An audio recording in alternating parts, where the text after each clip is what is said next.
여러분 반갑습니다. 오늘 같이 보실 하나님의 말씀은 예레미야 29장 4절에서 7절입니다. 만군의 여호와 이스라엘의 하나님께서 예루살렘에서 바벨론으로 사로잡혀가게 한 모든 포로에게 이와 같이 말씀하시니라. 너희는 집을 짓고 거기에 살며 텃밭을 만들고 그 열매를 먹으라. 아내를 맞이하여 자녀를 낳으며 너희 아들이 아내를 맞이하며 너희 딸이 남편을 맞아 그들로 자녀를 낳게 하여 너희가 거기에서 번성하고 줄어들지 아니하게 하라. 너희는 내가 사로잡혀가게 한 그 성읍의 평안을 구하고 그를 위하여 여호와께 기도하라. 이는 그 성읍이 평안함으로 너희도 평안할 것임이라. 아멘. 선거를 앞두고 나라를 위해 어떻게 기도할 것인가? 네 번째 묵상, 하나님의 말씀 같이 듣겠습니다. 오늘 본문의 배경을 먼저 좀 간단히 언급을 하면요. 바벨론의 느부갓네살이 주전 597년에 예루살렘의 왕족과 귀족들, 또 그 밖에 각종 장인들과 기술자들을 바벨론으로 끌고 가는데요. 이렇게 예루살렘 사람들이 바벨론으로 끌려간 지 대략 한 2년이 지났을 무렵에 예레미야가 바벨론에 붙잡혀간 자기 동포들에게 편지 한 통을 보냅니다. 오늘 본문은요, 이 편지의 내용이에요. 당시 바벨론으로 붙잡혀간 유다 백성들의 이 관심이 뭐였겠습니까? 당연히 하루빨리 고향으로 돌아오는 거였죠. 그러나 예레미야가 보낸 편지의 내용이 뭐예요? 우리가 10절 말씀을 읽지 않았는데요. 10절로 내려가 보시면 70년이 차야 예루살렘으로 이 하나님이 너희들을 다시 돌아오게 하실 거라고.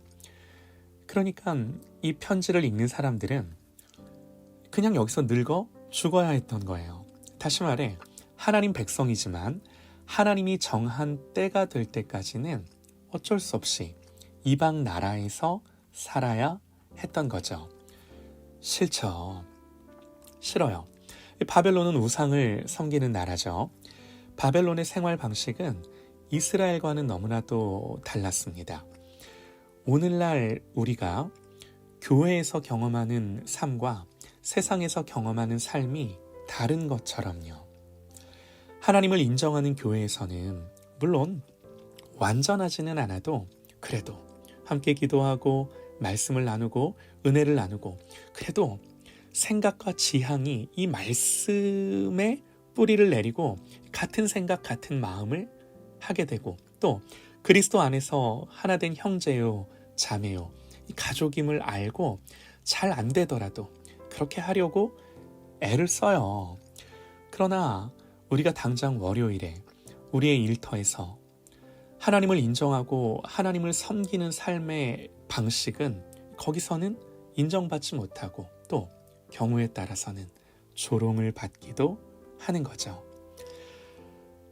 그런데 이제 오늘 말씀대로라면 하나님이 우리에게 어떻게 하라고 하시는 거예요? 너희는 그 속에서 살라고. 그 세상 한복판을 살아가라고. 그것도 어떻게 살라고? 잘 살라고. 하나님 그렇게 말씀을 하시는 거예요. 자, 그러나 분명한 사실이 있습니다. 끝이 있어요. 바벨론이 영원하지 않아요. 마찬가지죠. 우리는 지금 우리가 살고 있는 이 땅, 이 세상 나라가 영원할 거라고 믿지 않습니다. 그래서 그리스도인은요, 세상 나라를 절대시하지 않아요. 세상은 영원한 하나님의 나라에 비하면요, 언제나 상대적인 가치를 지닐 뿐이에요. 그러니까 우리는 세상을 살지만 철저하게 하나님 나라의 시민권을 가진 사람으로서 이 영적인 긴장감을 가지고 이 땅을 사는 거죠. 우리가 비록 이 세상에서 살아가고 있지만 그리고 이 세상에서 충실하고 성실하게 살아가야 하지만 언제나 이게 전부가 아니고 이 모든 것들은 다 지나가는 것들이고 그러면서 이 땅을 살아가야 한다는 거예요. 쉽지 않은 일이죠. 여러분, 마라나타라는 말을 아실 겁니다. 주님, 빨리 오시옵소서, 이런 말이에요. 또 주님이 곧 오십니다, 이렇게도 이제 번역이 될 수 있는데요. 이게 초대교회 그리스도인들의 인사말이었어요.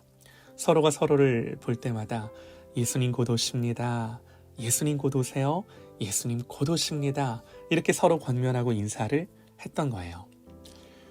우리는 이 땅을 하나님이 부르시고 보내신 곳으로 알고 살지만 세상은 시작이 있었듯이 반드시 끝이 있는 거예요.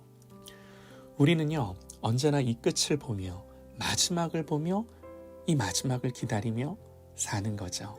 그래서 세상을 살지만 세상에 속하지 않은 이 영적인 긴장감을 갖고 살아갈 수밖에 없는 거죠. 자, 그러면 우리가 어떻게 살아야 하는가? 오늘 많은 이야기를 할 수 없지만 오늘 본문이 우리에게 가르쳐주는 핵심이 뭔가? 오늘 말씀으로 다시 돌아가서요. 예레미야는 이렇게 바벨론으로 사로잡혀 가서 70년을 살아야 하는 유다 백성들에게 너희가 어떻게 그 바벨론을 살라고 말씀을 하고 있는가? 너희는 집을 짓고 거기에 살며 텃밭을 만들고 그 열매를 먹으라. 아내를 맞이하여 자녀를 낳으며 너희 아들이 아내를 맞이하며 너희 딸이 남편을 맞아 그들로 자녀를 낳게 하여 너희가 거기서 번성하고 줄어들지 아니하게 하라. 하나님이 뭐 대단한 걸 말하고 있지 않습니다. 그냥 평상시처럼 야, 너희들 집 짓고 덮밥 만들고 그 열매를 먹고 결혼도 하고 자녀도 낳고 그렇게 잘 살라는 거예요. 하나님 백성은 이제 바벨론 한복판을 살아가야 합니다. 여기서 여호와 하나님을 믿는 신앙을 가지고 일하면서 결혼도 하면서 가정을 이루고 자녀를 낳아 기르면서 살아가라는 거예요. 이제 그들은요, 일터에서 자신들의 신앙이 거부당하기도 하고 때로는 조롱받게 되기도 할 겁니다. 또 적대적인 사람이나 내가 가진 신앙을 무시하며 왜 너 혼자 그렇게 사느냐고 하는 이 저항들을 만나기도 할 겁니다. 여러분, 이렇게 바벨론을 살았던 대표적인 성경의 사람이 누구예요? 다니엘이죠. 또 에스더예요. 모르드게예요. 이 바벨론을 살았던 성경의 인물들이에요. 금신상에게 절할 걸 요구받기도 하고 이방 제단에 드려졌던 음식을 먹을 것을 강요받기도 하고 이건요, 우리가 오늘날 살아가는 삶의 모습과 너무나 비슷해요. 여러분, 우리는요, 교회에서만 살지 않습니다. 우리가 살아가는 직장, 우리가 속해 있는 이 사회의 조직들, 이 모든 것들은요, 하나님을 공적으로 인정하는 사회가 아니에요.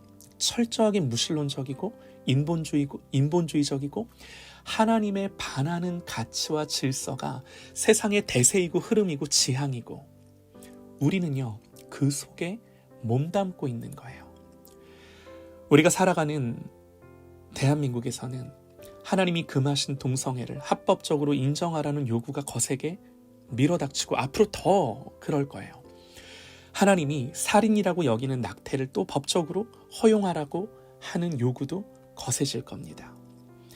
우리가 살아가는 세상은요, 성경의 가치를 무너뜨리고 세상과 타협하면서 살아가라고 우리에게 요구해요.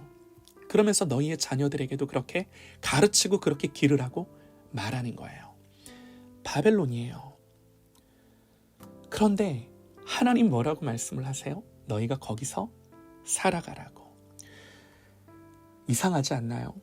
아니, 왜 하나님은 이 바벨론을 정복하라고 변혁하고 바꿔서 하나님 나라가 되게 하라고 말씀하시지 않으시는 건가요? 그냥 네가 그 속에서 내 백성으로 살라고. 여러분, 가나안을 정복하고 그 땅을 회복하고 그 땅의 원주민을 몰아내며 그 땅을 정화하는 때가 있고요. 또 기다리며 버티며 견디며 그 땅에서 살아야 하는 때가 있는 거예요. 이 내용은 나중에 기회가 되면 조금 더 말씀을 드리도록 하겠습니다. 이제 오늘 말씀의 결론으로 어쨌든 우리가 이 바벨론을 살 때에 하나님 우리에게 뭘 위해 기도하라고 하시는가? 오늘 말씀에 분명히 정확하게 명확하게 나옵니다. 너희는 내가 사로잡혀 가게 한 그 성읍의 평안을 구하고 그를 위하여 여호와께 기도하라. 그를 위하여 여호와께 기도하라. 이거는 그렇게 사로잡혀간 나라의 위정자들, 지도자들, 왕들, 그들을 위하여 기도하라고 하나님 말씀하시는 거예요. 이는 그 성읍이 평안함으로 너희도 평안할 것입니다.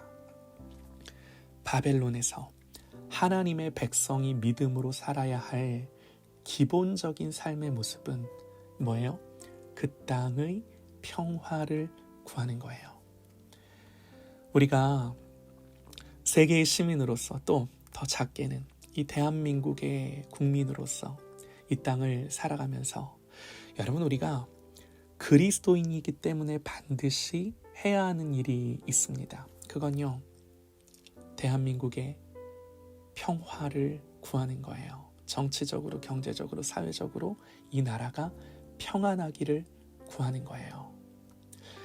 여러분, 올해는요, 세계 여러 나라의 선거가 많아요. 안타깝지만 다윗을 뽑는 선거가 아니에요. 누군가는 느부갓네살이고 누군가는 고레스예요. 이 바벨론에서, 그럼에도 불구하고 이 바벨론에서, 느부갓네살 아래에서, 고레스 아래에서 우리는 어떤 사람들인가? 하나님의 통치와 주권을 바라보며 이 나라의 평안을 구하며 하나님의 마음을 구하며 사는 것입니다. 여러분, 우리가 이 말씀을 근거해서 하나님의 마음을 구하며 이 하나님의 통치와 주권을 바라보고 마지막 때를 바라보며 하나님의 의중과 마음을 구하는 그런 저와 여러분 되시기를 간절히 소망합니다.